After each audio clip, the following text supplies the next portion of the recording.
सभी को तो शुरू करते हैं। कार्तिक मास शुरू हो गया है। पुरुषोत्तम मंथ के बारे में हमने इतना डिस्कशन किया। हमने पुरुषोत्तम मंथ के व्रत के बारे में डिस्कशन किया था, और पुरुषोत्तम मास या अधिक मास या मल मास जिसे कहते हैं, वो जाने के बाद अब कार्तिक मास आ चुका है। शरद पूर्णिमा 31 अक्टूबर से कार्तिक मास शुरू हुआ। तो हम लोग कार्तिक मास बेसिकली काउंट करते हैं फ्रॉम पूर्णिमा टू पूर्णिमा। तो अश्विन मास की पूर्णिमा से कार्तिक पूर्णिमा तक को हम कार्तिक मास मानते हैं। तो कार्तिक मास स्टार्ट हो चुका है 31 अक्टूबर से, और 30 नवंबर तक कार्तिक मास है। और क्यों ये इतना इम्पोर्टेंट है आज हम जानेंगे, हम समझेंगे इसकी क्या इंपॉर्टेंस है, क्यों इसे कार्तिक मास कहते हैं, क्यों इसे और भी कुछ नामों से जाना जाता है, वो समझेंगे। इसकी इंपॉर्टेंस क्या है। आपके मन में ये भी सवाल हो सकता है कि पुरुषोत्तम मास भी बहुत इंपॉर्टेंट था, तो अब कार्तिक मास भी इंपॉर्टेंट है। दोनों इंपॉर्टेंट है, दोनों में क्या फर्क है, क्या डिफरेंस है, कौन सा ज्यादा इंपॉर्टेंट है, कौन सा ज्यादा मानना चाहिए, समझना चाहिए, उसके बारे में भी डिस्कस करेंगे। फिर ये व्रत की सिग्निफिकेंस क्या है, कार्तिक मास की सिग्निफिकेंस क्या है, किस किस ने कार्तिक मास रखा, क्या क्या बेनिफिट्स मिले। ऐसी बहुत सी चीजें हैं जिनके बारे में हम आज डिस्कस करेंगे। बहुत सारी चीजें जानेंगे, क्या करना चाहिए, क्या नहीं करना चाहिए, सब जानेंगे। सबसे पहले हम शुरू करेंगे दीपदान से। दीपदान की सिग्निफिकेंस ये है कि कार्तिक मास में, जिसे दामोदर मास भी कहा जाता है, बहुत बहुत बहुत इंपॉर्टेंट है दीपदान करना, और हर रोज 30 दिन दीपदान करना। दीपदान का अर्थ क्या है? दीपदान का अर्थ है दीप जलाना, ऐसा एक दीप जलाना, एक दिया जलाना, घी का दिया या फिर तिल के तेल का दिया। तिल का तेल, सेसमे सीड ऑयल, तिल के तेल का दिया या घी का दिया, ये दिया जलाना, और भगवान को ये दिया दिखाना। अब भगवान को दिया दिखाने में ज्यादा सिग्निफिकेंस यहाँ पर है यशोदा दामोदर को ये दिया दिखाना, यशोदा दामोदर की आरती करना इस दिए से।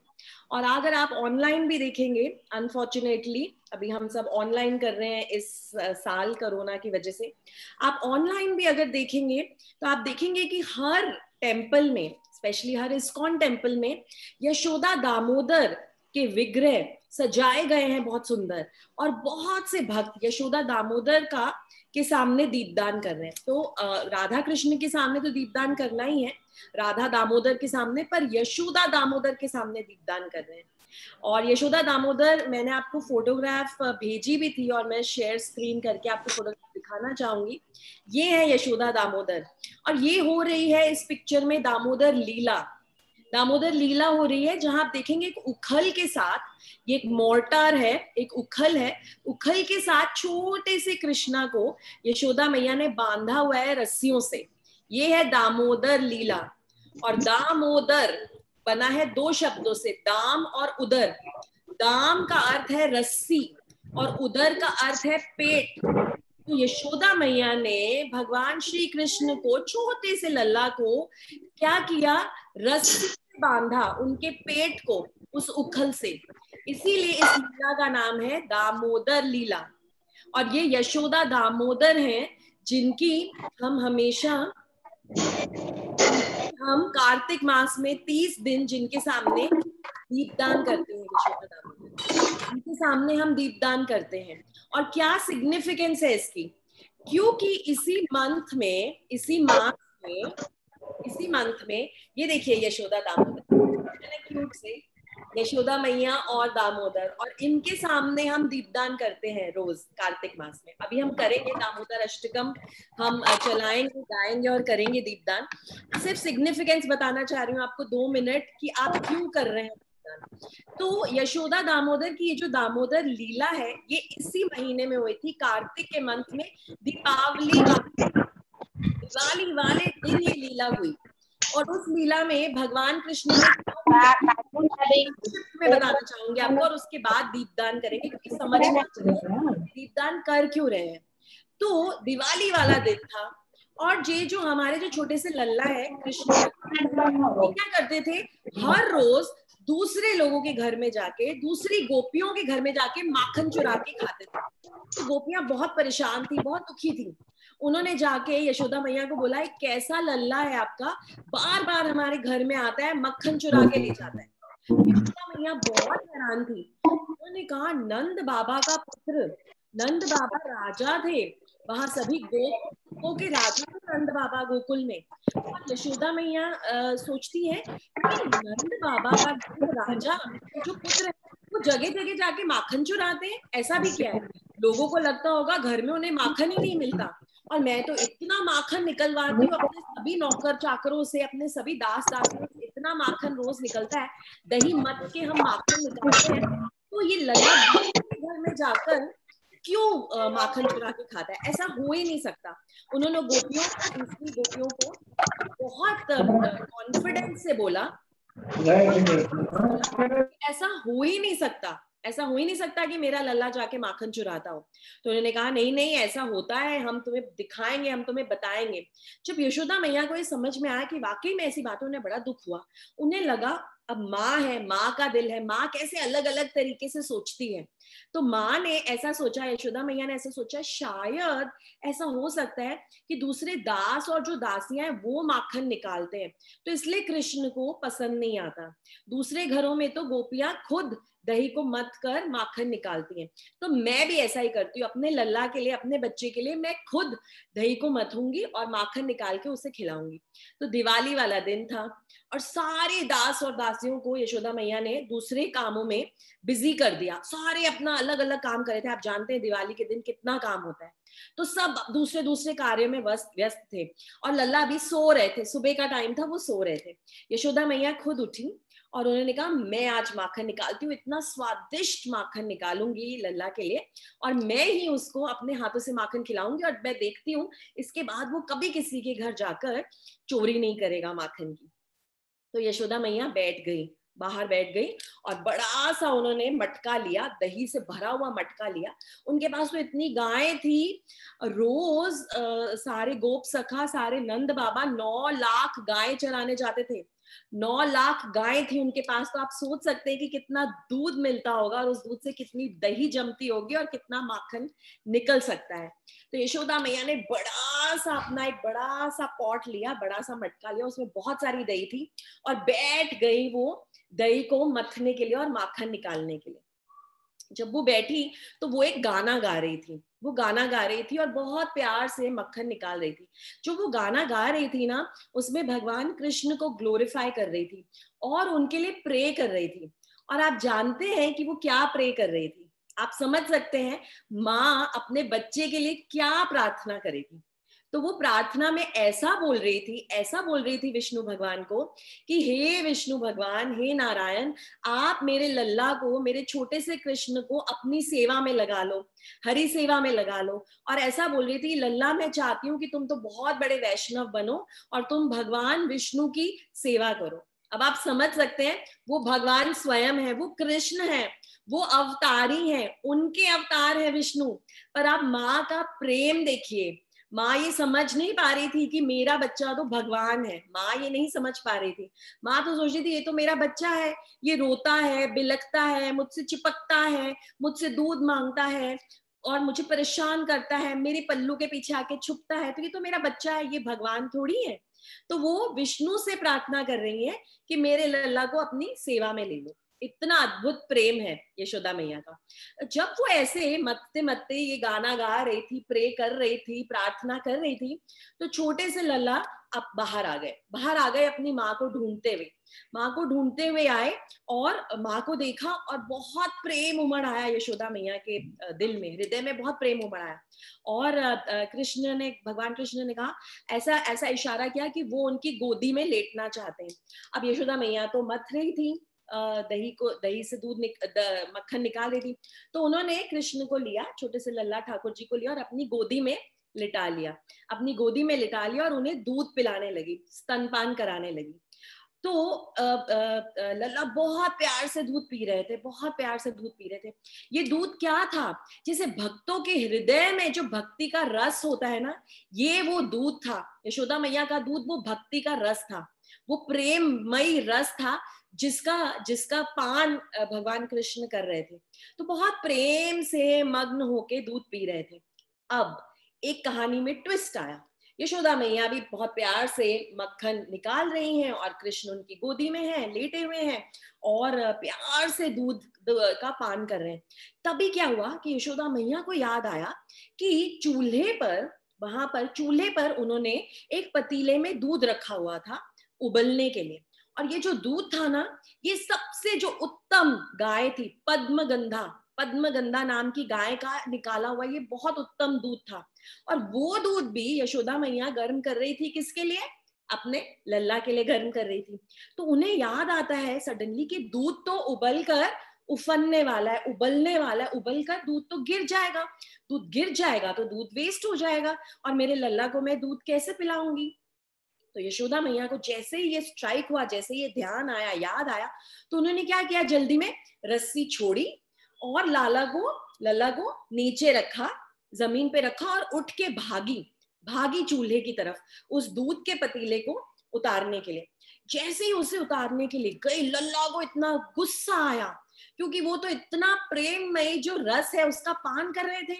उन्हें बहुत गुस्सा आया कि मेरी माँ मुझे ऐसे कैसे छोड़ के चली गई। तो बहुत दुखी हो गए, वो दुखी हो गए, उठे और रोने लगे और प्यारे से लल्ला के आंखों में इतना काजल लगा हुआ था, रोने लगे। जब रोने लगे और अपनी उंगलियों से, अपनी मुट्ठी से उन्होंने अपनी आंखों को ऐसे मला, तो क्या हुआ, सारा जो काजल है वो फैल गया, सारी उनकी आंखें काली हो गई और उनका पूरा फेस ऐसे काला काला हो गया क्योंकि आंसुओं के साथ काजल भी बहने लगा। पहले तो लल्ला रोए और फिर क्या हुआ, उन्हें गुस्सा आया कि मैं रो रहा हूँ, इतनी जोर से रो रहा हूँ, फिर भी मेरी माँ वापस नहीं आ रही। माँ यशोदा मैया तो लगी हुई थी उस दूध को संभालने के लिए। तो भगवान कृष्ण ने क्या किया, पत्थर उठाया और दे मारा मटकी पे, बहुत बड़ी मटकी थी और उस मटकी पे दे मारा और वो मटकी टूट गई और मटकी के अंदर जितना दही मक्खन था वो सारा बिखर गया। जब वो बिखर गया तो फिर लल्ला ने क्या किया, उन्होंने बोला अब तो माँ आएगी तो माँ देख लेगी और यहाँ तो हम दोनों के अलावा कोई है नहीं, तो माँ समझ जाएगी कि ये तो मेरी ही गलती है, मेरी गलती से ऐसा हुआ है। तो उन्होंने क्या किया, उन्होंने वो मक्खन दूध जो थोड़ा सा था वो समेटा और अलग से दूसरे दूर के कमरे में चले गए और वहां छुप कर खुद तो वो माखन खाने ही लगे और अपने सारे मित्रों को बुलाया। कौन थे उनके मित्र? वानर। सारे वानरों को बुलाया और सबको डिस्ट्रीब्यूट करने लगे वो मक्खन और सब मजे से खा रहे। यशोदा मैया जैसे ही बाहर आई, उन्होंने देखा कि ये क्या हुआ, वो समझ गए कि ये जरूर मेरे लल्ला की करतूत है, यहाँ तो और कोई था नहीं। तो यशोदा मैया मुस्कुराने लगी, गुस्सा तो आ रहा था उन्हें पर वो मुस्कुराने लगी अपने छोटे से लल्ला की ऐसी हरकत को देख के और इधर उधर जाकर उन्हें ढूंढने लगी। उन्हें एक अलग कमरे में जाकर लल्ला मिले और वहां जाकर उन्होंने देखा कि वो क्या कर रहे हैं, वानरों को मक्खन खिला रहे। इतनी मेहनत से जो यशोदा मैया ने सारा मक्खन निकाला था अपने बच्चे के लिए, वो क्या कर रहे हैं, वो वानरों को खिला रहे। यशोदा मैया को आया गुस्सा, उन्होंने आप देखा ना ताब एक छोटी सी वहां पे छड़ी पड़ी थी, वो छड़ी उठाई और भागने लगी लल्ला के पीछे। लल्ला आज मैं तुम्हें छोड़ूंगी नहीं। और आगे आगे छोटे छोटे अपने पैरों पे लल्ला भाग रहे हैं और पीछे पीछे यशोदा मैया छड़ी लेके भाग रही हैं, छड़ी लेके भाग रही हैं और कान्हा जो है इधर भाग रहे हैं उधर भाग रहे हैं, यशोदा मैया उनके पीछे भाग रही हैं। अब कान्हा तो है छोटे से, बहुत फुर्तीले हैं, जल्दी जल्दी भाग रहे हैं।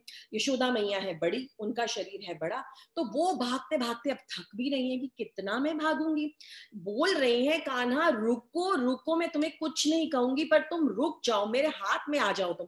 और कान्हा तो बहुत डरे हुए हैं उस छड़ी को देख के, तो भाग रहे हैं भाग रहे हैं भाग रहे हैं। जैसे जैसे वो भाग रहे हैं यशोदा मैया भी पीछे पीछे भाग रही है। अब क्या होता है, कान्हा जाकर एक उखल वहां पड़ा होता है मोटा, जिसके अंदर मसाला कूटते हैं गांव में, वो उखल वहां पड़ा होता है और वो उखल उल्टा होता है। तो कान्हा क्या करते हैं, जाकर उस उखल के ऊपर बैठ जाते हैं, वो उल्टा होता है उसके ऊपर जाकर बैठ जाते हैं। जैसे ही वहां बैठ जाते हैं यशोदा मैया भी उनके पीछे पीछे पीछे पीछे जाती हैं और फिर उनको कहती है पकड़ लिया मैंने तुम्हें। उन्हें पकड़ लेती है, कहती है अब मैं तुम्हें रस्सी से बांधने वाली हूँ। अब मुझे समझ में आया, तुम दूसरों के घर में तो चोरी करते ही हो पर तुम ऐसे बच्चे हो, चौराग्य अग्रगण्यम हो तुम। संस्कृत में उन्हें कहा जाता है चौराग्य अग्रगण्यम, सबसे बड़े चोर। कौन है सबसे बड़ा चोर? जो अपने खुद के घर में चोरी करे, दूसरों के घर में चोरी करे तो समझ में आता है, अपने खुद के घर में वो चोरी करते हैं।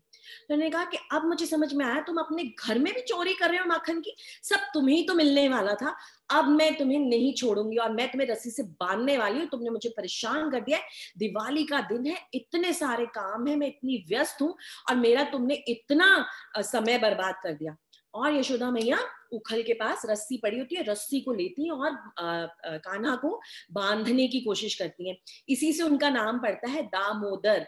दाम उदर, दाम से उदर को बांधने की कोशिश करती है, रस्सी से उनके पेट को बांधने की कोशिश करती है। और किससे बांधती हैं? उस उखल से बांधने की कोशिश करती हैं और कोशिश करती हैं, बांध नहीं पाती। क्यों? रस्सी पड़ जाती है छोटी। अब कान्हा इतने छोटे से, उनकी कमर है इतनी सी, पर रस्सी पड़ जाती है छोटी। तो यशोदा मैया बहुत हैरान हो जाती है, रस्सी कैसे छोटी पड़ी, रस्सी तो इतनी लंबी है और कान्हा तो बंध ही नहीं रहे। तो यशोदा मैया दूसरी रस्सी लाती है, इधर उधर से जितनी रस्सी लाती हैं सारी रस्सियों को बांधती है, तो भी कान्हा को बांध नहीं पाती। हमेशा रस्सी जो है 2 उंगली छोटी पड़ जाती है, बंध ही नहीं पाती, गांठ ही नहीं बंध पाती।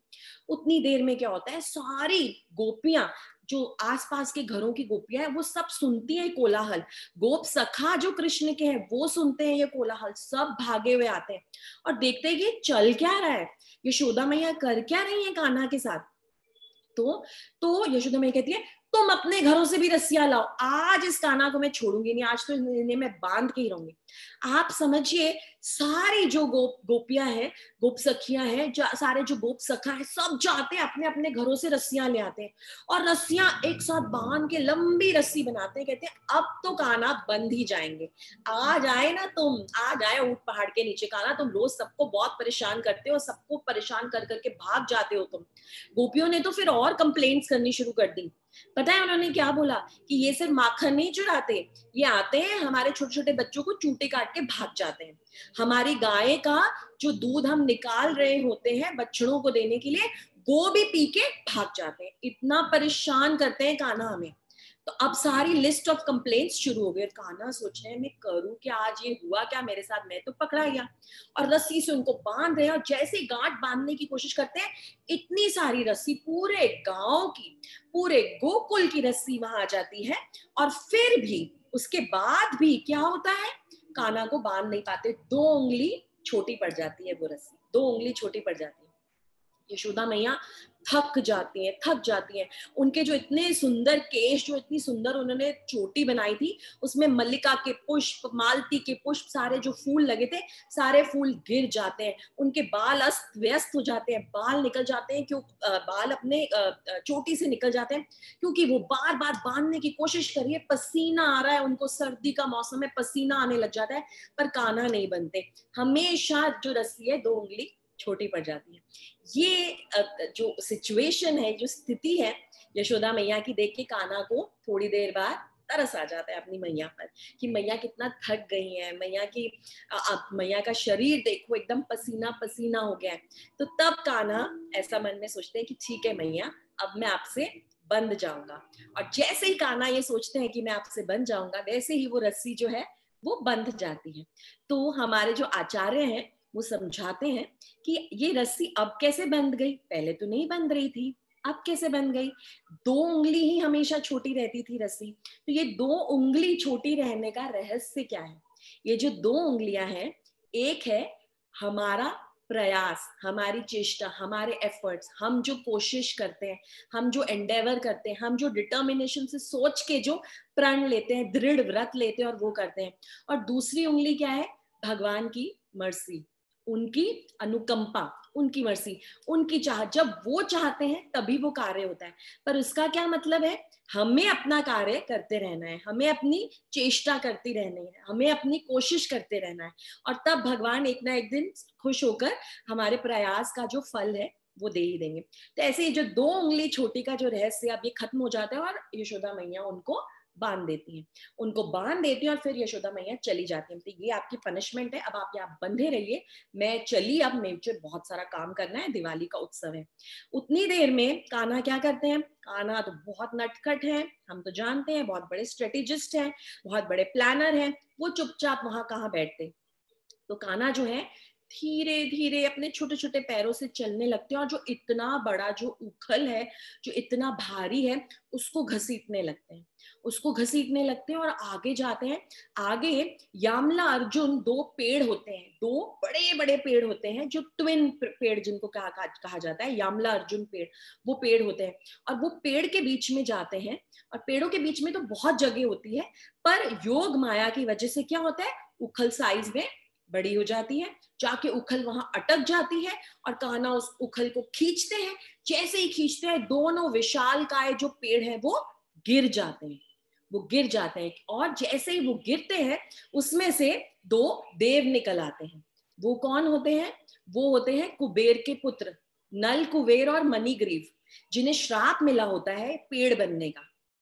उनको नारद मुनि ने श्राप दिया था पेड़ बनने का, क्योंकि पिछले जन्म में वो बहुत, उनके पास धन था, बहुत सुंदर थे, वो एक खुले जगह पर स्नान कर रहे थे बहुत सारी स्त्रियों के साथ। और जब नारद मुनि वहां आए तो वो रुके नहीं, उन्हें शर्म नहीं आई, वो स्त्रियों के साथ नग्न अवस्था में स्नान करते रहे।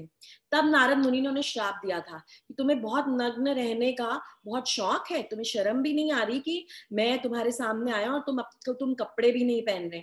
तो नारद मुनि ने उन्हें श्राप दिया कि तुम पेड़ बन जाओगे और तुम बिना वस्त्र के खड़े रहोगे सालों साल।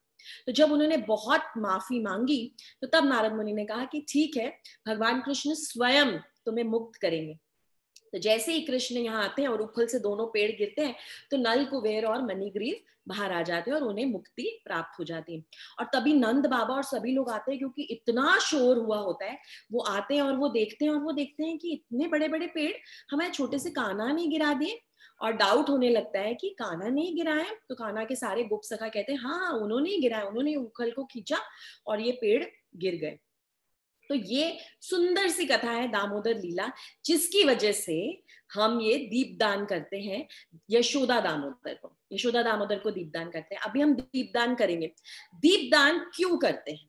दीपदान इसलिए करते हैं क्योंकि दीपदान करने से कार्तिक महीने में 30 दिन हर रोज आप दीपदान करेंगे यशोदा दामोदर को। जिस मास में दामोदर लीला हुई थी, तो कृष्ण इतने खुश होते हैं, इतने खुश होते हैं कि हमारे मेरू पर्वत जैसे बड़े से जो पर्वत है, हमारे पापों का, जन्म जन्म के पापों का जो पर्वत है, वो टूट जाता है, बिल्कुल क्षय हो जाता है, वो सारे पाप नष्ट हो जाते हैं हमारे दीपदान करने से। हर रोज दीपदान करने से कार्तिक माह में यशोदा दामोदर को भगवान दामोदर इतने खुश होते हैं, उनका नाम दामोदर ही पड़ जाता है इस माह में, और वो इतने खुश होते हैं कि हमारे सारे पापों का वो क्षय कर देते हैं।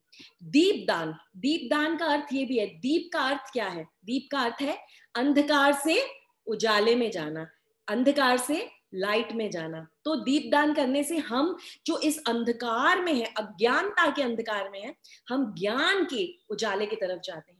दीपदान का अर्थ ये भी है कि हमारे जो ज्ञान चक्षु हैं वो खुल जाते हैं, वो खुल जाते हैं दीप जलाने से, लाइट होती है और हमारे ज्ञान चक्षु जो है वो खुल जाते हैं। ये है दीपदान का महत्व। और हमारे इतने सारे पाप जो है इससे क्षय हो जाते हैं, असंख्य पाप नष्ट हो जाते हैं। तो इसीलिए आज हम दीपदान करेंगे। और दीपदान का जो सिस्टम है वो मैं आपको समझा दूं कि दीपदान जब हम करते हैं तो हम इस दिए को लेते हैं और हम 4 बार, भगवान के 2 पैर हैं तो 2 इस पैर पे और 2 इस पैर पे 4 बार क्लॉकवाइज दिए को घुमाते हैं। और फिर हम भगवान की नाभि के सामने इस दिए को ले जाते हैं, उनकी नाभि के सामने दिए को 2 बार घुमाते हैं। पहले हमने पैरों के पास 4 बार दिए को घुमाया, नाभि पे हम दिए को 2 बार घुमाते हैं। फिर हम भगवान का जो श्रीमुख है, उनके श्रीमुख के पास सामने ले जाते हैं, पास नहीं सामने ले जाते हैं, और 3 बार क्लॉकवाइज डायरेक्शन में दिया दिखाते हैं। और उसके बाद हम 7 बार 7 टाइम्स क्लॉकवाइज डायरेक्शन में भगवान के चारों ओर इस दिया को दिखाते हैं। ठीक है, तो हम दीपदान करेंगे अभी 4 2 3 7, ये हमें नंबर याद करने हैं। उनके पैरों पे 4 बार, उनकी नाभि पे 2 बार, उनके श्रीमुख के सामने 3 बार, और फिर 7 टाइम्स। अगर आपके घर पे और फैमिली मेंबर्स हैं सभी से दीपदान करवाइए, प्रैक्टिस कर लीजिए आज, ताकि आप कल से रोज दीपदान कर सकें। अगर और फैमिली मेंबर्स हैं तो 1 बाय 1 दीपदान कीजिए, 1 बाय 1। पहले एक पर्सन जो है वो आके दीपदान करे, और फिर दिए को हम साइड में रख देते हैं, मंदिर में ही रख देते हैं, फिर जो दूसरा फैमिली मेंबर है फिर वो आके दीपदान करे। तो ऐसे 1 बाय 1 हम दीपदान करते हैं। और दीपदान करते वक्त हम दामोदर अष्टकम चलाते हैं। दामोदर अष्टकम, ये पूरी दामोदर जो लीला है वो 8 श्लोकों में है। तो मैं अब दामोदर अष्टकम चलाऊंगी, सामने वर्ड्स भी आएंगे और हम दीपदान भी करेंगे। और उसके बाद हम आगे जो कार्तिक मास की जो भी सिग्निफिकेंस है, कथाएं हैं, क्यों करना चाहिए, क्या बेनिफिट्स हैं, उसके बारे में सुनिए। तो आप सब रेडी हैं दीपदान के लिए? ठीक है, तो दामोदर अष्टकम हम चलाएंगे।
कैसा लगा आप सबको दीपदान करके?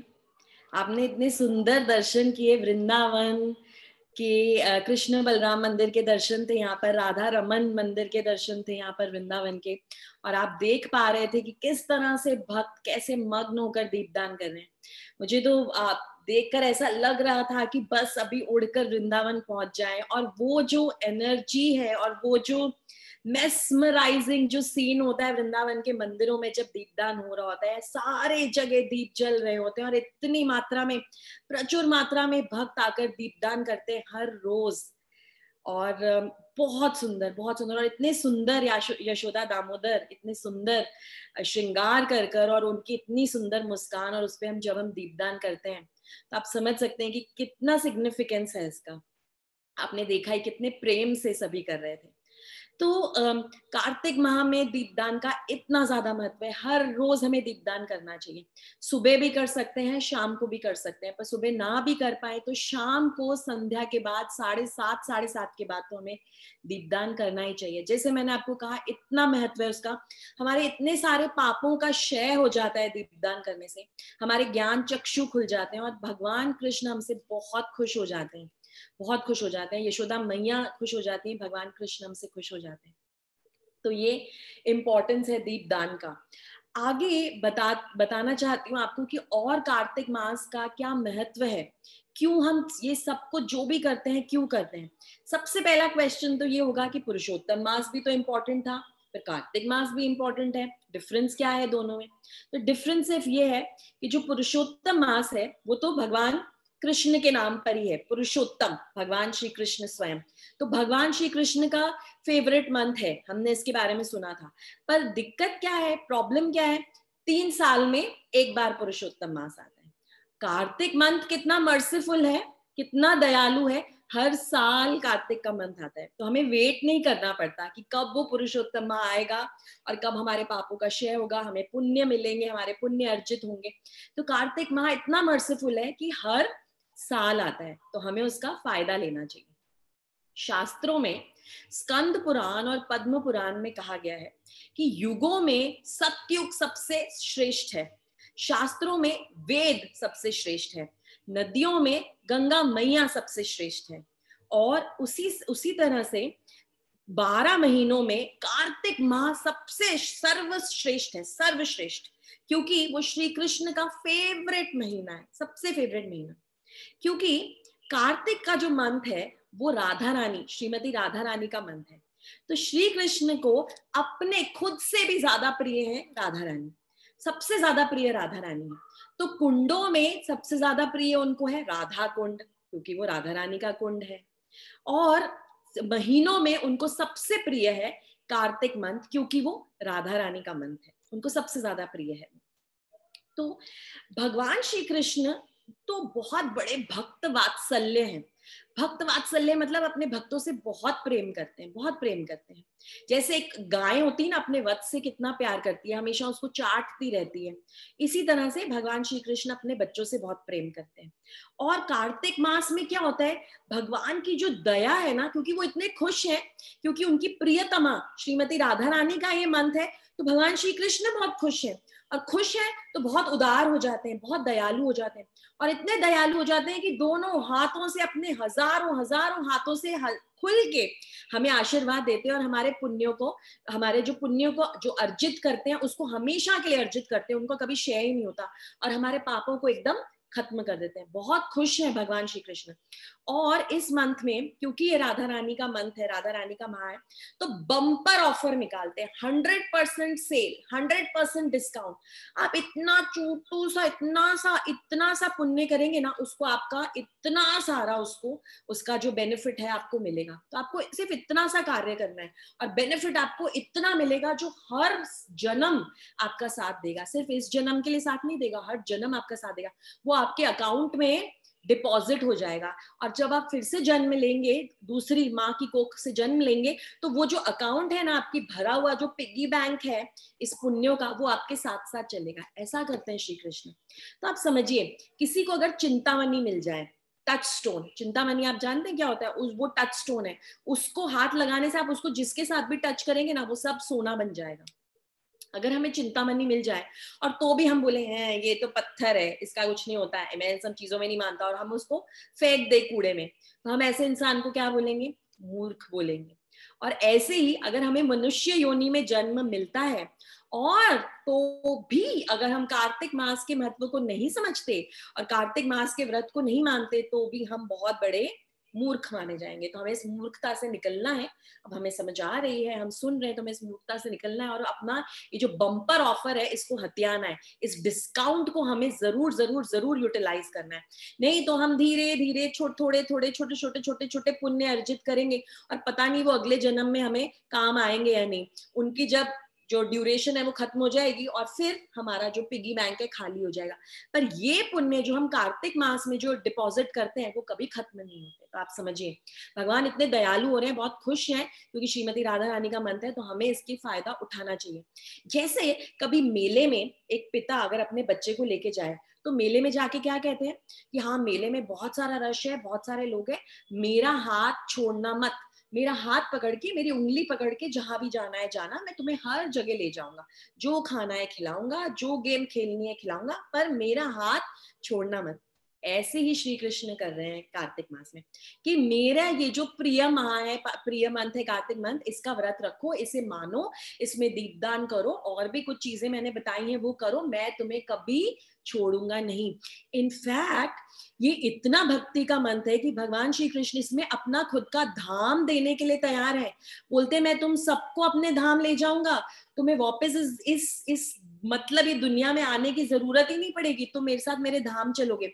करना क्या है? सिर्फ 30 दिन थोड़ी सी तपस्या करनी है, दीपदान करना और थोड़ी सी तपस्या करनी है। क्या तपस्या करनी है वो भी मैं आपको बता दूंगी, आप नोट कर लीजिएगा और वो तपस्या कीजिएगा, और भगवान श्री कृष्ण कभी हमारी उंगली छोड़ेंगे नहीं।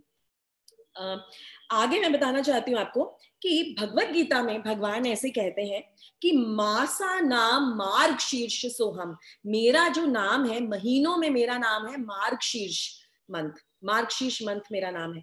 तो अगर उनका नाम मार्गशीर्ष है, तो उनको ये कार्तिक मंथ क्यों पसंद है? कार्तिक मंथ इसलिए पसंद है क्योंकि जैसे मैंने पहले बोला कि श्रीमती राधा रानी का मंथ है। अब ये श्रीमती राधा रानी का मंथ कैसा हुआ, थोड़ा सा वो समझाती हूँ आपको।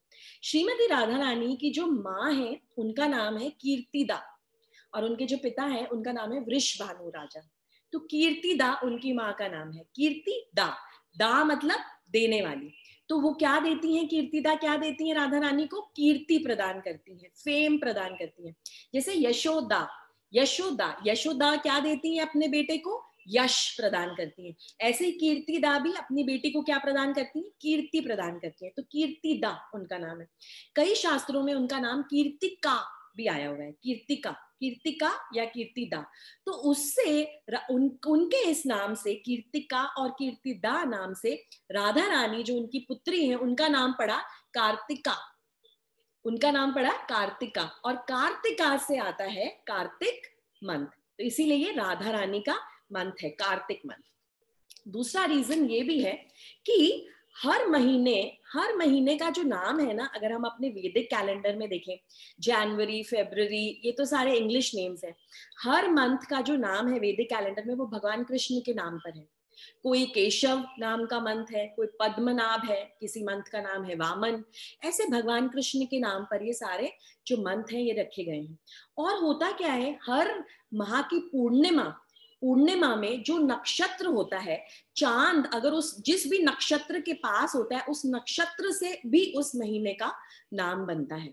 जैसे कार्तिक माह में क्या है, चांद जो है कार्तिक पूर्णिमा पे कृत्तिका नक्षत्र के पास है, इसीलिए इस मंथ का नाम है कार्तिक। कार्तिक और इस माह की जो अधिष्ठात्री देवी है वो है श्रीमती राधा रानी। हमें इस पूरे मंथ राधा रानी को प्रसन्न करना है, राधा रानी की हम भक्ति करते हैं। और एक्चुअली जो गौड़ीय वैष्णव है, जो वैष्णव है, वो तो क्या कहते हैं पता है आपको? सरप्राइजिंग बात बताऊं, वो कहते हैं कि हमारी देवी तो राधा रानी है, हम तो सिर्फ राधा रानी से प्रेम करते हैं। पर राधा रानी क्योंकि कृष्ण से प्रेम करती है तो हम भी कृष्ण से प्रेम कर लेते हैं। हमारे लिए कृष्ण इतने इंपॉर्टेंट नहीं है, राधा रानी सबसे इंपॉर्टेंट है, क्योंकि शक्तिमान की शक्ति कौन है? राधा रानी। तो हम राधा रानी अगर एक दिन किसी दिन बोल देगी ना कि मुझे तो कृष्ण से प्रेम नहीं है, तो शायद हम भी शायद ऐसा बोले कि हाँ हमें भी शायद कृष्ण से प्रेम नहीं है। पर राधा रानी क्योंकि कृष्ण से प्रेम करती है, हमें कृष्ण से बहुत प्रेम है। और राधा रानी को प्रेम कौन करते हैं? कृष्ण प्रेम करते हैं राधा रानी को, और कृष्ण सेलिब्रेट करते हैं इस मंथ को, इतने खुश हैं। आप सोचिए, राधा रानी का मंथ है तो इतने खुश हैं कि सब कुछ देने के लिए तैयार है, अपने सारे भंडारे लुटाने के लिए तैयार है, बस आके लूट लो, मैं जो भी दे रहा हूं बस तुम मुझसे लूट लो, इतने खुश हैं कृष्ण। अब ये तो नाम हुए, एक तो कार्तिक नाम मैंने आपको बताया कि कार्तिक इस मंथ का नाम क्यों है। दामोदर भी हमें समझ में आ गया क्योंकि दामोदर लीला होती है। एक तीसरा नाम है इस मंथ का, वो है ऊर्जा। ऊर्जा माह या ऊर्जा व्रत इसे हम कहते हैं कि हम इस माह में ऊर्जा व्रत कहते हैं। हम इसे ऊर्जा व्रत क्यों कहते हैं? क्योंकि ऊर्जेश्वरी नाम है श्रीमती राधा रानी का। आप जानते हैं जैसे विष्णु सहस्त्र नाम है विष्णु जी के, ऐसे ही राधा सहस्त्र नाम भी है। सहस्त्र नाम है राधा रानी के भी, हजारों नाम है उनके। तो उनमें से एक नाम है ऊर्जेश्वरी, ऊर्जा प्रदान करने वाली। किसको ऊर्जा प्रदान करती है? कृष्ण को ऊर्जा प्रदान करती है। सारी शक्ति कृष्ण में कहां से आती है? ऊर्जेश्वरी से आती है। और ये जो आध्यात्मिक शक्ति है ना, ये बहुत सारी आध्यात्मिक शक्ति मिलती है इस माह में, इसीलिए भक्ति का माह है। आप 12 महीनों में से 11 महीने भक्ति मत कीजिए, पर कार्तिक मंथ में आप भक्ति कीजिए और आप देखिए आपके साथ क्या होता है। ठीक है, इतना इतना स्पेशल मंथ है, भक्ति का मंथ है ये, और इससे हमें बहुत स्पिरिचुअल स्ट्रेंथ मिलती है, बहुत आध्यात्मिक ऊर्जा हमें मिलती है। और उससे क्या होता है? उससे अगले 11 महीने तक हम स्पिरिचुअली स्ट्रॉन्ग रहते हैं, हम अपनी स्पिरिचुअल जो साधना है उसको अच्छे से कर पाते हैं। तो ये इसीलिए इस मंथ को ऊर्जा मंथ भी कहा गया है, ऊर्जा व्रत भी कहा गया है। अब इसकी इंपॉर्टेंस क्या है? क्यों है इसकी इंपॉर्टेंस? इसको इस व्रत को करने से या इस मंथ को मानने से क्या होगा? क्या होगा हमारे साथ? तो इस मंथ को मानने से होगा ऐसा कि जितने भी हम पुण्य अपने कलेक्ट करेंगे, जैसे मैंने पहले बताया, वो कभी क्षय होंगे ही नहीं, वो कभी नहीं जाएंगे। तो वो एक परमानेंट हमारे पास बैलेंस बन जाएगा हमारे पुण्य का। एक चीज तो ये हमें मिलेगी। दूसरी चीज ये है कि हमारे सारे पितरों का उद्धार हो जाता है, हमारे सारे पितरों का उद्धार हो जाता है। जो भी हमारे परिवार के वरिष्ठ जो अब नहीं रहे, हमारे परिवार में जो भी पितृ जो अब नहीं रहे, उन सबका उद्धार हो जाता है। वो सारे जो हमारे पितृ हैं, जो शायद कहीं वेट कर रहे हैं, जो शायद जिनका कईयों का पुण्य क्षय हो चुका है, कईयों का पुण्य का जो लेवल है वो इतना नहीं है, वो सारे पितृ हमारे वैकुंठ चले जाते हैं। आप समझिए, कौन नहीं चाहेगा कि हमारे सारे पितृ भगवान के धाम चले जाएं। तो ये कार्तिक मंथ ऑब्जर्व करने से ये भी होता है। और क्या होता है? कार्तिक मंथ ऑब्जर्व करने से कोई दुर्घटना हमारे जीवन में नहीं आती।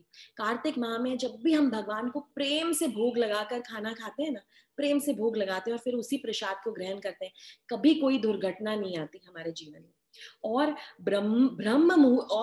और धाम जाने का फल हमें प्राप्त होता है। अभी कोरोना का प्रॉब्लम चल रहा है, हम नहीं जा सकते किसी भी धाम में, किसी धाम को विजिट नहीं कर सकते। पर कार्तिक मंथ में अगर आप मंदिर जाते हैं और मंदिर की परिक्रमा के लिए एक पैर भी अगर आप उठाते हैं ना, एक पग भी उठाते हैं मंदिर की परिक्रमा करने के लिए, जब भी हम मंदिर जाए 3 बार मंदिर की परिक्रमा करनी चाहिए, तो अगर आप एक पैर भी उठाएंगे ना, तो वो एक अश्वमेघ यज्ञ जितना है, उतने पुण्य आपको मिलेंगे, एक अश्वमेघ यज्ञ जितने। और आप जानते हैं इंद्र बनने के लिए, जो देवताओं के जो देव हैं इंद्र बनने के लिए 100 अश्वमेघ यज्ञ करने पड़ते हैं। और आप तो यहाँ पे एक पग उठाने से, एक पैर भी रखने से आप एक अश्वमेघ यज्ञ के पुण्य प्राप्त कर लेते हैं। तो आप समझिए कितना पुण्य मंथ है ये, तो हमें मंदिर जाके मंदिर की परिक्रमा करनी चाहिए।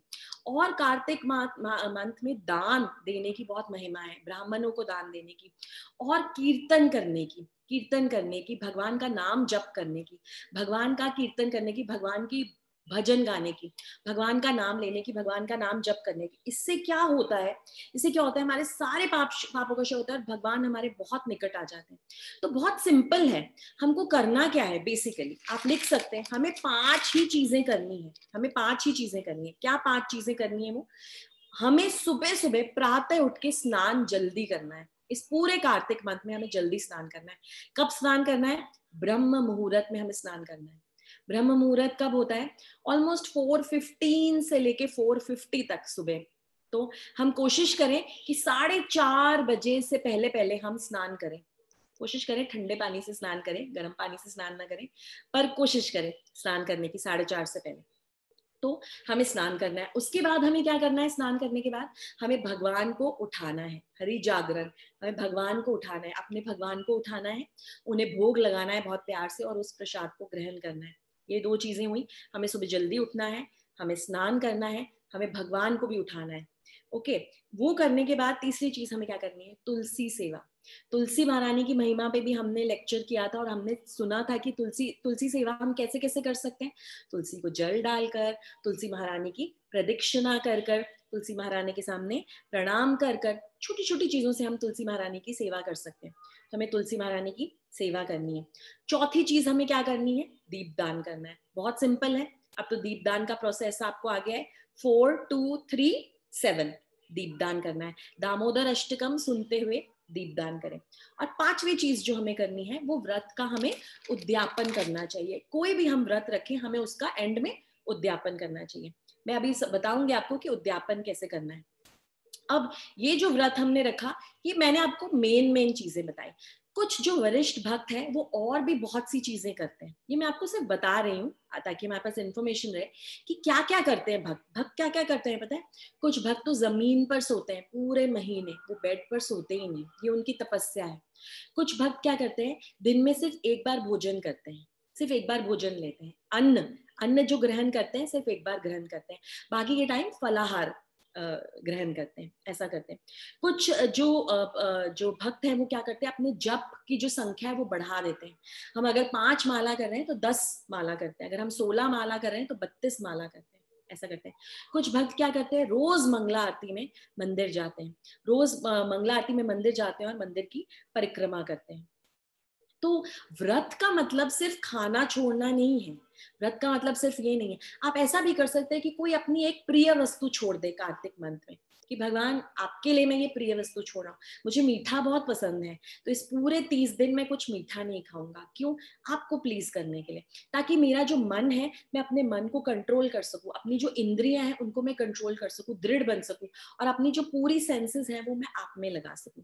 तो ये छोटी छोटी चीजें की जा सकती हैं। जरूरी नहीं है कि हमें सब खाना छोड़ देना है। अगर हमें हमें तकलीफ होती है तो हम दोनों दोनों टाइम अन्न लें, हम अन्न लें। पर हम क्या कर सकते हैं? सिंपल चीजें क्या कर सकते हैं?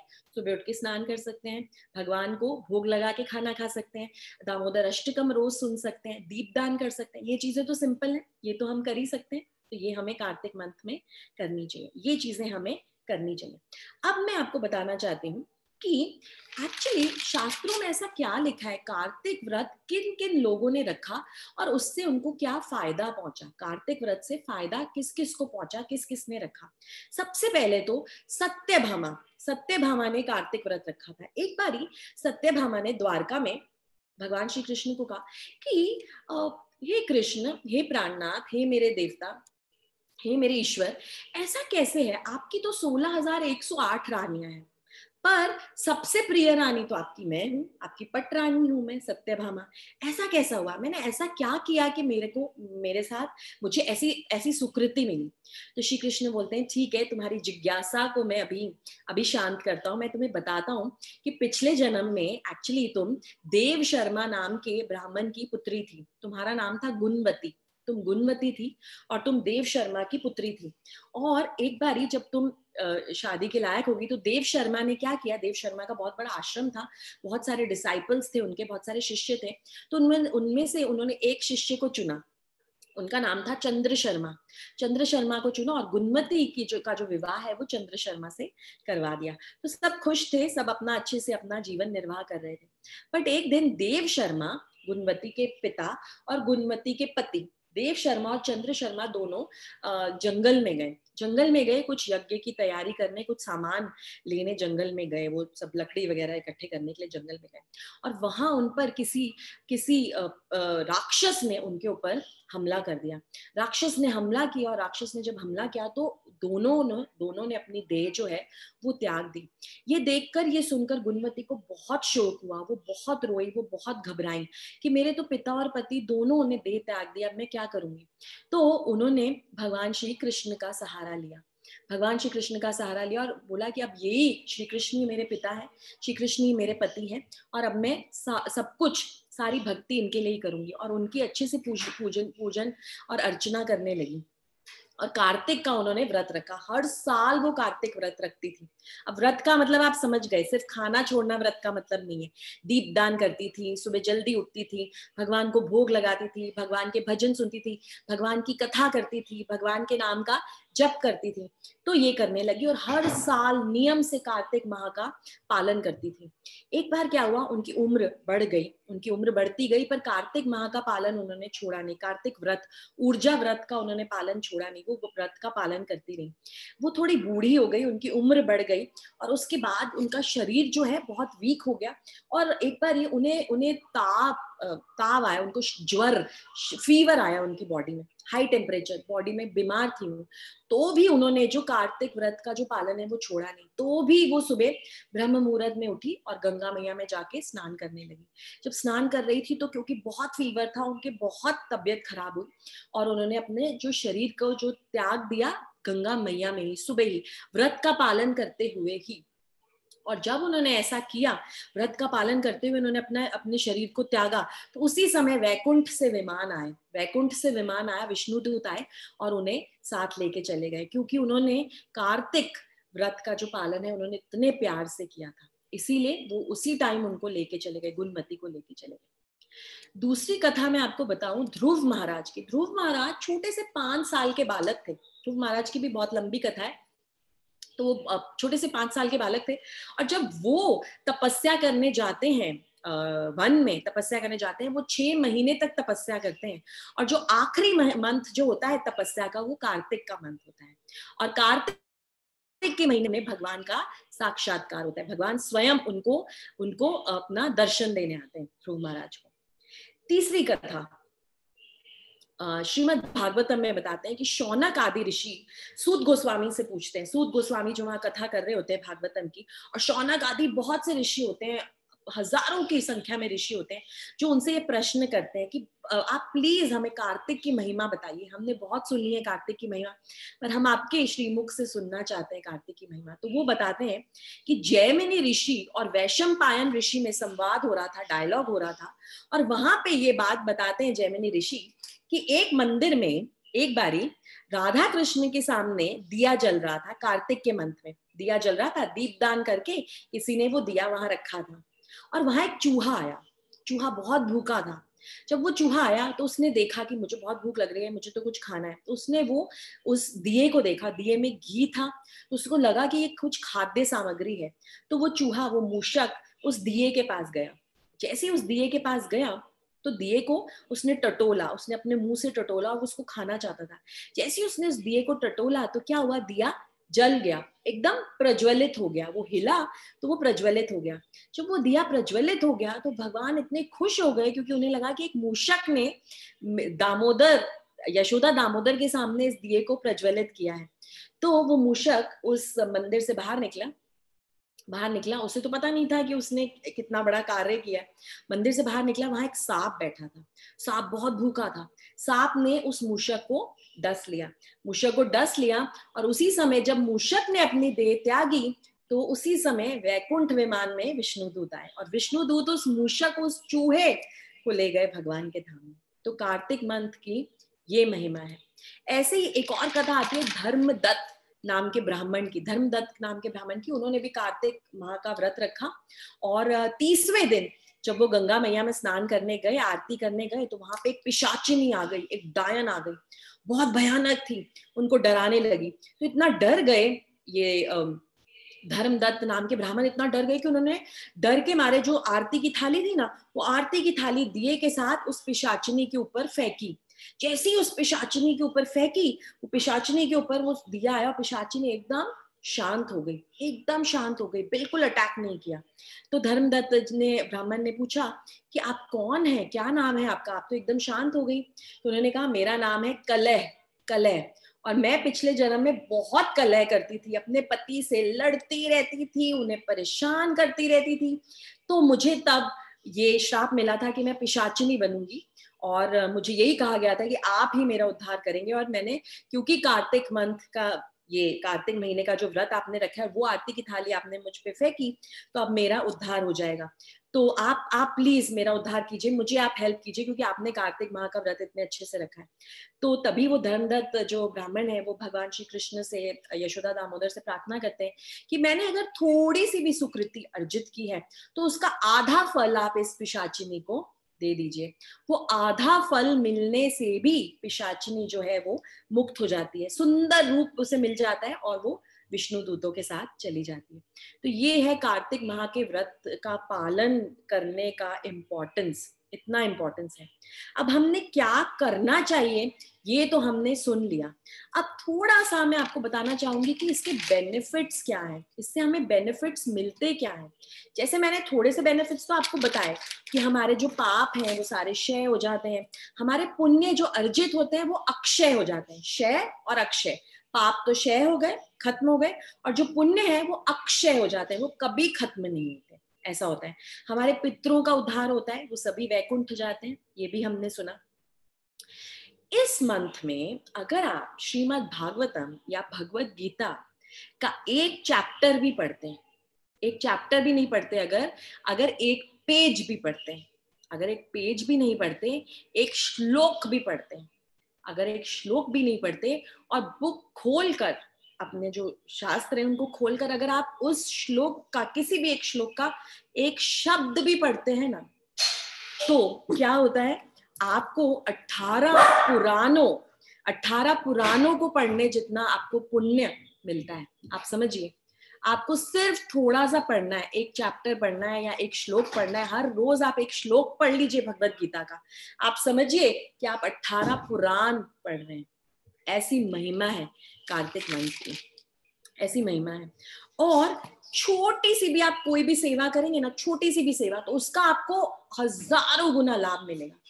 हरि भक्ति विलास में बोला गया है कि कार्तिक व्रत का पालन करेंगे तो उसके पुण्य का, अगर आप छोटा से छोटा भाग भी अगर एक पलड़े में रखें ना, एक तराजू में रखें, और एक साइड पे आप अपना छोटा सा पुण्य का भाग रखें जो आपने किया सेवा करके, और दूसरे पलड़े पे आप बहुत से यज्ञ, अश्वमेध यज्ञ और गंगा मैया में स्नान करने करने के जो पुण्य है, धाम में रहने के जो पुण्य है, वो सारे आप दूसरे पलड़े पे रख दीजिए, तो भी आपका ये जो कार्तिक माह में जो पुण्य किया हुआ, जो छोटा सा पुण्य का एक भाग जो आपने रखा है ना, वो भारी होगा उस पर।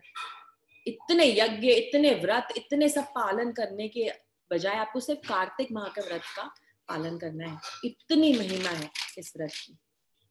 और ऐसा भी कहा जाता है कि इस मंथ में आप जो भी मांगते हैं वो भगवान आपको देते हैं। और जैसे हमने सुना ना दामोदर लीला में, कैसे यशोदा मैया ने भगवान दामोदर को कैसे बांधा, आप कार्तिक माह का व्रत करेंगे ना, तो आपका जो ये जो हृदय रूपी जो उखल है ना, इससे भगवान खुद बंधने आ जाएंगे। और क्या चाहिए आपको, भगवान आपके हृदय में बंध जाए, इससे ज्यादा किसी को कुछ चाहिए?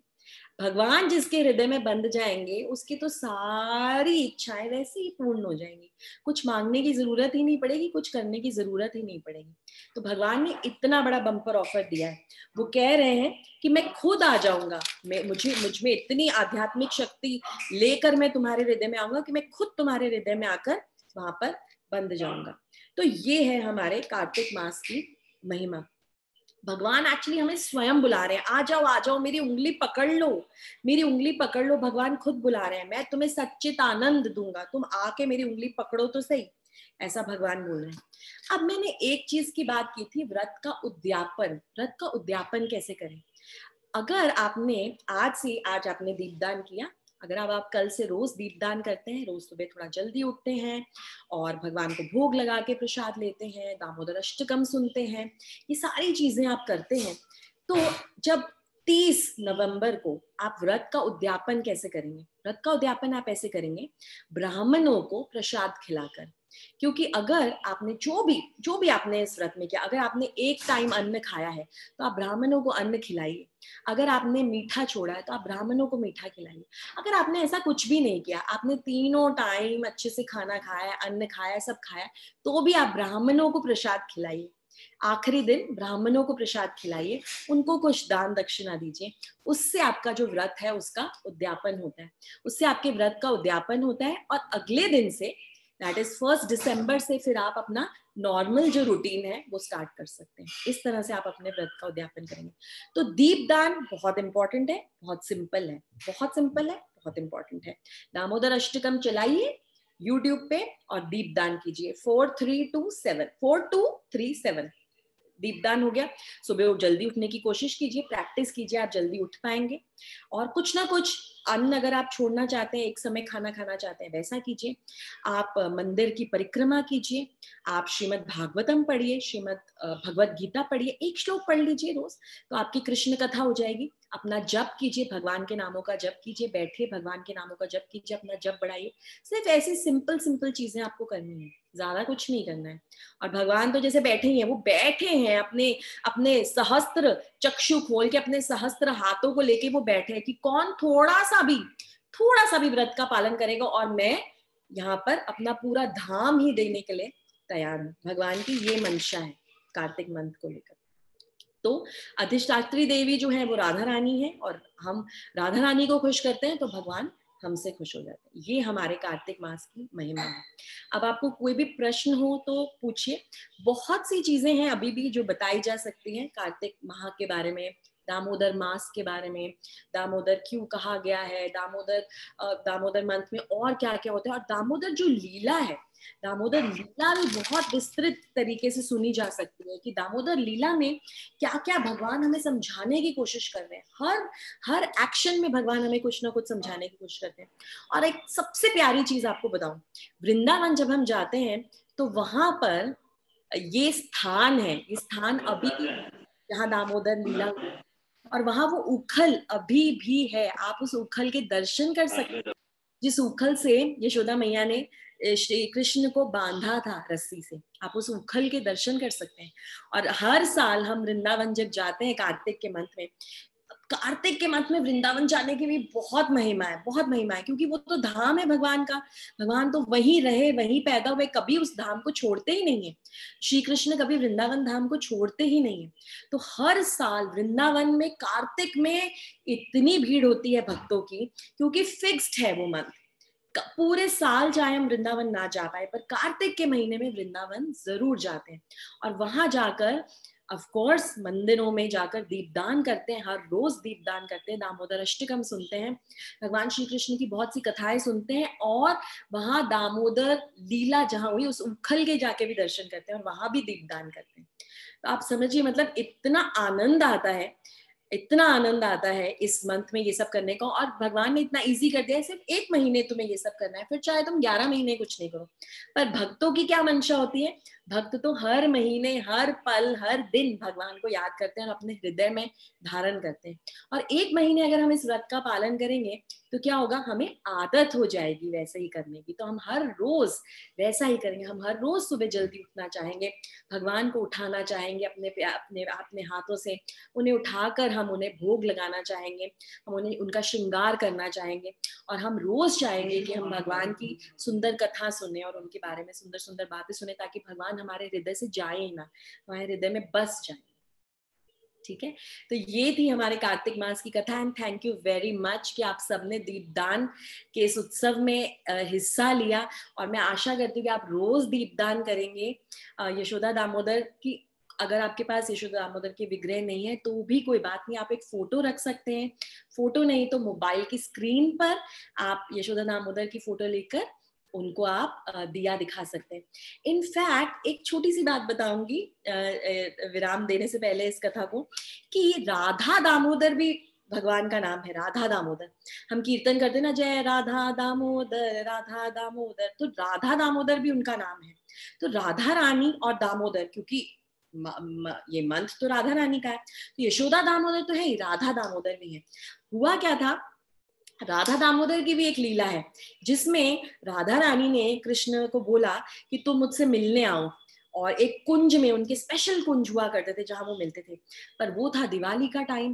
दिवाली के टाइम तो घर पे कितने सारे कार्य होते हैं, तो यशोदा मैया ने कृष्ण को इतने सारे काम दिए हुए थे। आप जानते हैं जब बच्चे घर में होते हैं और खाली बैठे होते हैं छुट्टियों में, तो कैसे माँ उन्हें काम देती है, तू तो कुछ नहीं कर रहा है, एटलीस्ट बाजार से यही ले आ, एटलीस्ट यही सामान उठा के यहाँ से यहाँ रख दे।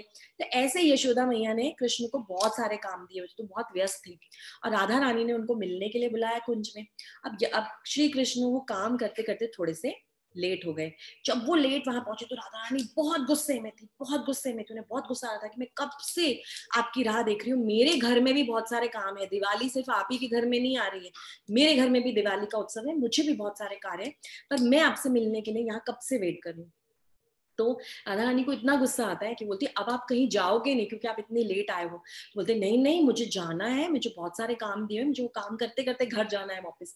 यशोदा मैया मुझे छोड़ेंगी नहीं, तो कहती है कि नहीं आप लेट आए हो, अब मैं क्या करूंगी। उन्हें क्या करती है, पेड़ से उनकी उनकी उनकी खुद की कमर में एक बेल्ट होती है, सोने की बेल्ट उन्होंने पहनी होती है, वो उतारती है और उस बेल्ट से एक पेड़ से कृष्ण को बांध देती है और बोलती है अब आप यहीं बंधे रहेंगे। तो दामोदर, वहां पे भी उनका जो पेट है वो बांध दिया राधा रानी ने। तो राधा दामोदर भी बोले जाते हैं, भगवान का नाम राधा दामोदर भी है और यशोदा दामोदर भी है। तो हम राधा दामोदर का स्मरण करके भी दीपदान कर सकते हैं और यशोदा दामोदर का स्मरण करके भी दीपदान कर सकते हैं। और एक लास्ट चीज, कार्तिक का जो मंथ है ना, बहुत ऑस्पिशियस है, बहुत ऑस्पिशियस है। एक्चुअली ऐसा लगता है कि कार्तिक के मंथ में ना एवरी सेकंड डे फेस्टिवल है, कोई ना कोई फेस्टिवल है। शुरू किससे होता है कार्तिक का मंथ? शरद पूर्णिमा से। शरद पूर्णिमा अपने आप में एक बहुत बड़ा फेस्टिवल है, क्योंकि शरद पूर्णिमा के दिन महारास होता है। महारास, श्री कृष्ण की रास लीला, कितनी गोपियों के साथ? 10,000 करोड़ गोपियों के साथ श्री कृष्ण महारास करते हैं शरद पूर्णिमा के दिन। आप समझिए, इमेजिन भी नहीं कर सकते, श्री कृष्ण बीच में और 10,000 करोड़ गोपियां उनके साथ महारास करते हैं। और ये महारास वाले दिन ही, शरद पूर्णिमा वाले दिन, जो कार्तिक मंथ का जो स्टार्टिंग है, उस दिन शिव जी भी चाहते हैं कि वो इस रास में भाग लें। अब शिव जी कैसे रास में भाग लेंगे? रास में तो सिर्फ गोपियां ही भाग ले सकती हैं, पर शिव जी की तीव्र इच्छा होती है इस रास में भाग लेने की। तो नारद मुनि क्या करते हैं पता है? नारद मुनि तो हर जगह पहुंच जाते हैं सोल्यूशन लेके। तो नारद मुनि ब्रह्म कुंड में शिव जी को स्नान करवाते हैं, जहां पे शिव जी गोपी बन जाते हैं। गोपी बन जाते हैं और गोपी बन के उस रास में घुसते हैं। वो गोपी बन के रास में घुसते हैं, पर शिव जी के साथ प्रॉब्लम क्या है, उनकी जो तीसरी आंख है ना, वो छुपा नहीं पाते। वो पल्लू लेते हैं और यहाँ तक पल्लू ढकते हैं, पर उनकी तीसरी आंख को छुपाने की कोशिश करते हैं और साइड में बैठे हुए उस महाराज को देख रहे होते हैं। जब उस महाराज को देख रहे होते हैं, बाद में गोपियां सोचती है ये कौन है जो यहाँ बैठी है, ये तो कुछ अलग दिख रही है, ये तो रोज नहीं होती। जाते हैं, उनका पल्लू उठाते हैं, देखते हैं ये तो शिव जी है गोपी के रूप में। गोपियां इतना मारती हैं शिव जी को, इतना मारती हैं, बेचारे इतने मार खाते हैं उस महाराज के चक्कर में, आप समझिए। और कैसे गोपियां मार सकती हैं शिव जी को? शिव जी तो शिव जी हैं, वो ईश्वर हैं, उनको कैसे कोई मार सकता है? क्योंकि गोपियां जो है भगवान की सबसे बड़ी भक्त है, वो कुछ भी कर सकती है, इतनी बड़ी भक्त है वो सब कुछ छोड़ छाड़ के उस महाराज में जाती है। तो सिर्फ गोपियों को ये प्रेरोगेटिव है कि वो शिव जी के साथ ऐसा कर सके।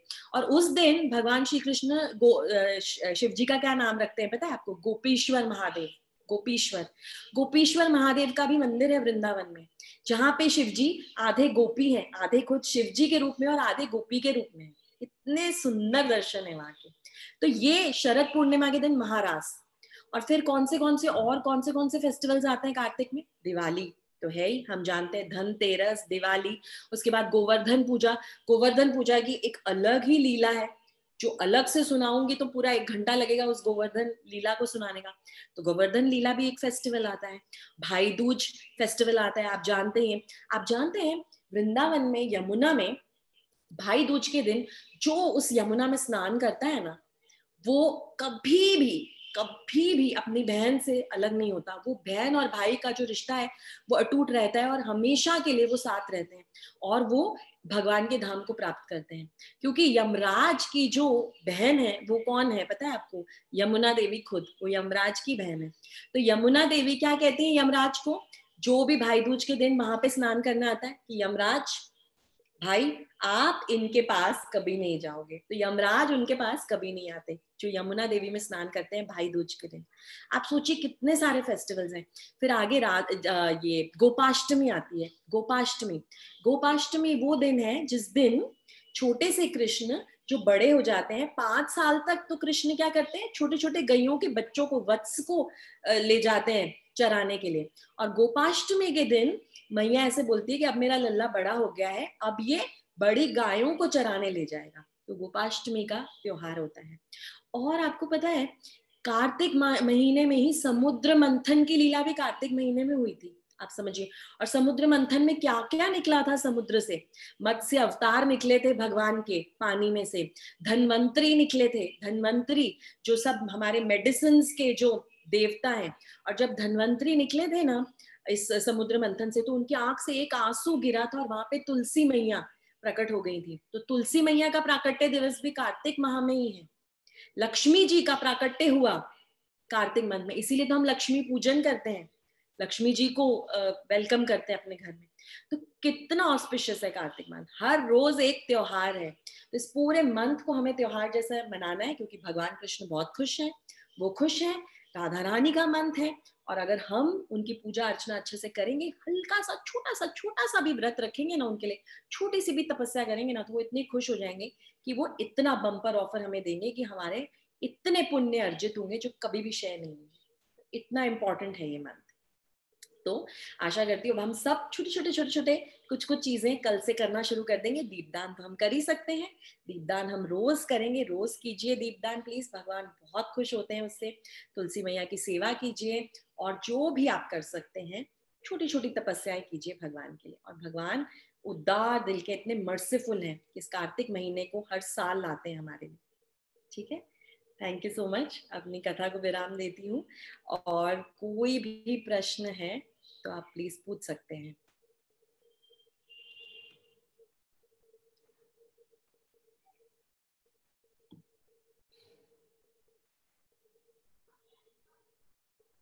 कोई प्रश्न नहीं किसी को? ठीक है, तो सब लोग प्रॉमिस करते हैं कल से दीपदान करेंगे, पक्का? यस, कल से दीपदान करेंगे। दामोदर अष्टकम सुनिए। और आप कभी भी दामोदर अष्टकम सुन सकते हैं। आप अपने जॉब पे जा रहे हैं, आप खाना बना रहे हैं, आप किचन में बिजी हैं, आप दामोदर अष्टकम चला के सुन लीजिए।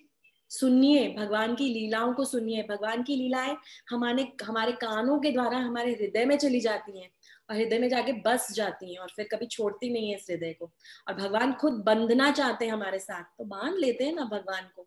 भगवान को बांध लेंगे तो जिंदगी में इस दुखालयम अशाश्वतम में किसी और की चीज की जरूरत नहीं है, भगवान हमारे साथ हैं। ठीक है, तो राधा दामोदर की जय, यशोदा दामोदर की जय, श्रीला प्रभुपाद की जय। सब कार्तिक व्रत का अच्छे से पालन कीजिए। बाद में कोई भी प्रश्न हो प्लीज पूछ लीजिएगा, बिल्कुल संकोच मत कीजिएगा। Hare Krishna. Hare Krishna. Hare Krishna. Thank you. Thank you.